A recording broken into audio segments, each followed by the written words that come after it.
Physical law and personal agency. Our physical laws are a description, usually mathematical, of what normally happens under certain given conditions. This is surely obvious from the very first example that Hawking gives in his book. The sun rises in the east. But this law does not create the sun, nor the planet Earth with east and west. It is descriptive and predictive, but not creative.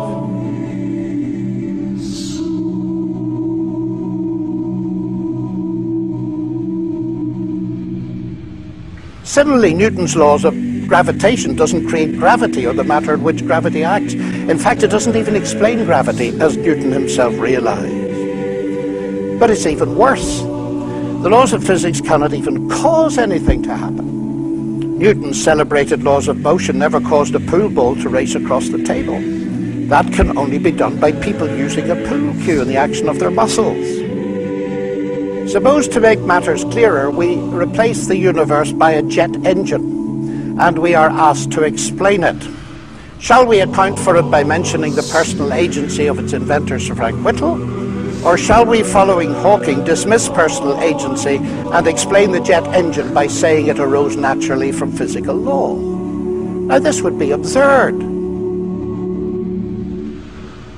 It is obvious we need both levels of explanation in order to give a complete description. It is also obvious that the scientific explanation neither conflicts nor competes with the agent explanation. They complement one another. It is the same with explanations of the universe. God does not conflict or compete with the laws of physics as an explanation. God is actually the ground of all explanation, in the sense that he is the ultimate cause in the first place of there being a world for the laws of physics to describe.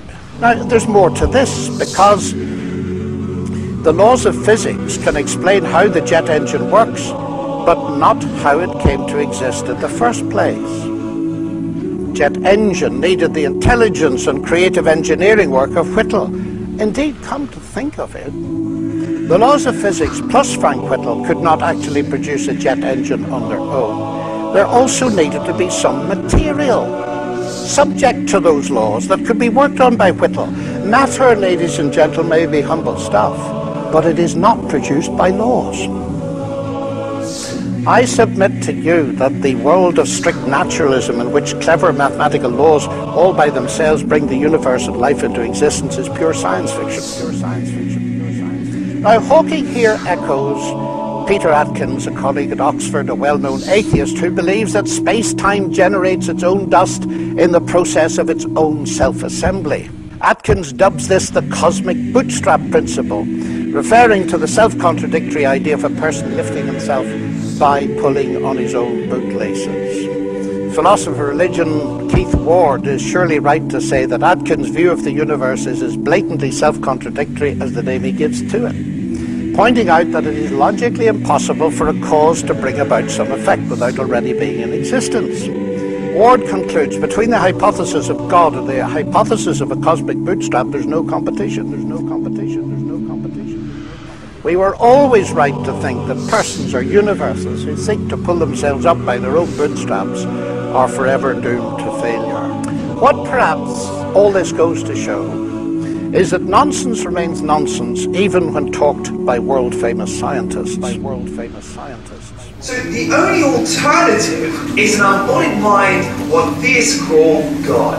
An embodied mind, immaterial, outside time and space.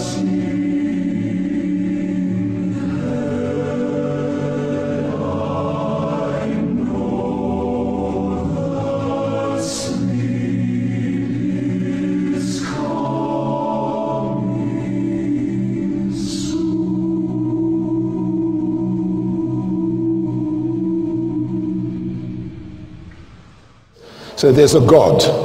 Then you have to say, but sorry, where did God come from? It's not a question I hear often answered. In order to recognize that an explanation is the best, you don't have to have an explanation of the explanation. In order to recognize that an explanation is the best, you don't have to be able to explain the explanation. Folks, this is an elementary point in the philosophy of science. Suppose astronauts were to find on the backside of the moon a pile of machinery there that had not been left by American or Russian cosmonauts. What would be the best explanation for that machinery? Well, clearly it would be some sort of extraterrestrial intelligence that had left the machinery there. And you don't have to have an explanation of who these extraterrestrials were or came from or how they got there or anything of that sort in order to recognize that the best explanation of this machinery is intelligent design. In order to recognize an explanation as the best, you don't have to have an explanation of the explanation. In fact, when you think about it, requiring that would immediately lead to an infinite regress of explanations. You would need an explanation of the explanation, but in order to recognize that as best, you need an explanation of the explanation of the explanation, and then an explanation of the explanation of the explanation of the explanation, and so that nothing could ever be explained. One of the outdated philosophical cliches, in my opinion, is that, well, who created God? We hear that all the time, and they think it's a baseball bat against the theists. But it's made of sponge. And let me tell you why. If we say, what caused the cause that caused the universe, then let's continue. What caused the cause that caused the cause that caused the universe? Let's continue. Then what caused the cause that caused the cause that caused the cause that caused the universe? Let's carry on. Then what caused the cause that caused the cause that caused the cause that caused? And that goes on and on and on backwards. But at one point, I have to have an uncaused cause, or there would be nothing in existence today. Think of a string of dominoes. You have a domino that knocks over a domino that knocks over a domino. I have to have a first domino, or that string of falling could never start. So in essence, to claim who created God or what caused the cause of the universe is equivalent of saying that we don't have a universe. That we don't have a universe. Remember the premises of the argument I gave. Everything that begins to exist has a cause. Something cannot come into being out of nothing. But if something is eternal and timeless, then it doesn't fall under that first premise. It doesn't need a cause. And the concept of God is the concept of an eternal, self-existent, necessary being, and therefore the answer is simply that God is uncaused. He is self-existent. Dear Dr. Craig, one of the objections which has been raised is the first law of thermodynamics, the rule that matter and energy can only be rearranged, or in other words, that matter is neither being created nor destroyed. Yeah. What's funny about this objection is that this is not an objection to the existence of God. This would be an objection to the Big Bang theory of the origin of the universe.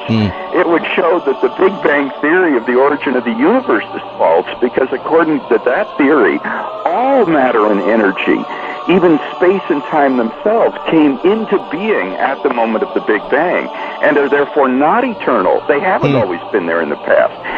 So if these fellows were right, all contemporary cosmologists who believe in the Big Bang theory of the origin of the universe would be contradicting the laws of thermodynamics, and that's hardly the case. Why?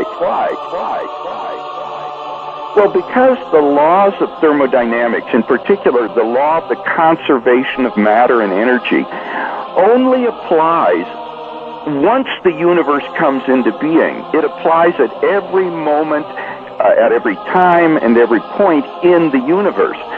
But it doesn't apply to the origin of the universe itself. And that's why cosmologists don't consider that the law of conservation of energy and mass is violated by the Big Bang theory of the origin of the universe.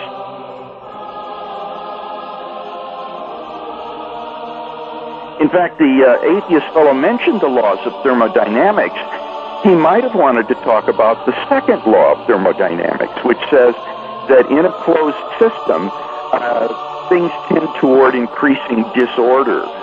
Now, the universe on the atheistic view is just a gigantic closed system, because it is everything there is, and there's nothing outside it. And what that implies is that given sufficient time, everything in the universe would grind down to a state of maximum disorder. So if the universe has existed for infinite time from eternity past, why is it that we don't find ourselves in this sort of thermodynamically disordered state? I think that the best answer to that is that the universe has not existed forever. It began a finite time ago in a low entropy condition, and the thermodynamic clock has been running ever since then. So the evidence of thermodynamics itself suggests that the universe and matter and energy are not infinite or eternal in the past, but had an absolute beginning. To remind ourselves of the argument again, we have premise 1, whatever begins to exist has a cause. Premise 2, the universe began to exist. And from that we draw the conclusion that the universe had a cause. The universe had a cause. The universe had a cause. So we ask another question, what is the nature of this cause? And the nature of this cause, upon conceptual analysis, which means critical thinking about this cause, we come to some startling conclusions. This cause must be one. The reason for this is because if we use the philosophical principle Occam's razor, which posits that we do not multiply entities beyond necessity, then we conclude it must be one. This cause must be uncaused, as we have already discussed the absurdity of an infinite regress of events. Similarly with causes. This cause must be immaterial because it created the sum of all matter, which is the universe itself. Significantly, brothers, sisters and friends, this cause must be personal. The reason I'm saying this is how else can an eternal cause bring into an existence a finite effect, the universe that had a beginning in time? It must have chosen the universe to come into existence, and choice indicates a will, and a will indicates a personality. So, we have concluded the traditional view on God, that a transcendental, immaterial, uncaused, eternal being exists. Being exists.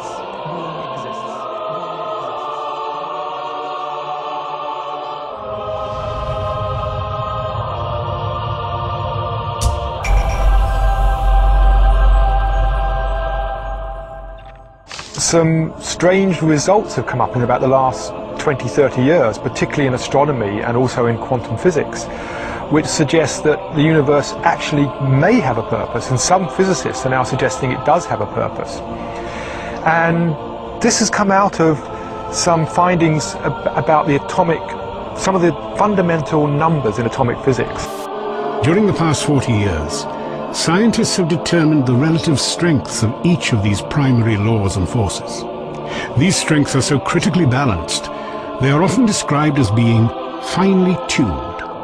These are numbers like the mass, the weight of an electron, the weight of a quark, the strength of gravity, the strength of the electromagnetic field.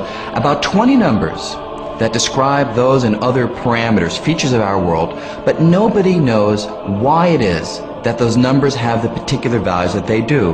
Now, you could easily say, yeah, who really cares? You change the mass of the electron by a little bit more, a little bit less. Does it really matter? And the answer is it does.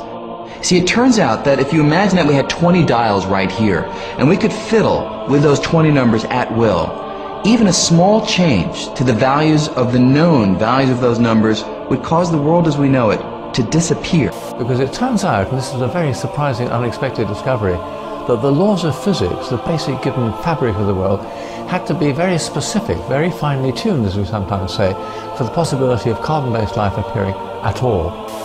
For example, the strengths of the other forces are all important, the masses of the various subatomic particles.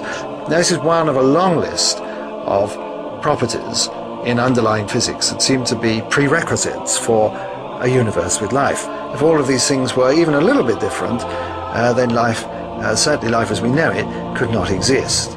It's a very surprising conclusion, but it's true, and all scientists will acknowledge that's the case. Bernard Carr is a cosmologist and studies how the laws of physics operate in the universe. He says that the laws of nature are so finely tuned to enable complex life to exist. Muhammad is a messenger sent by God to give the Quran to mankind.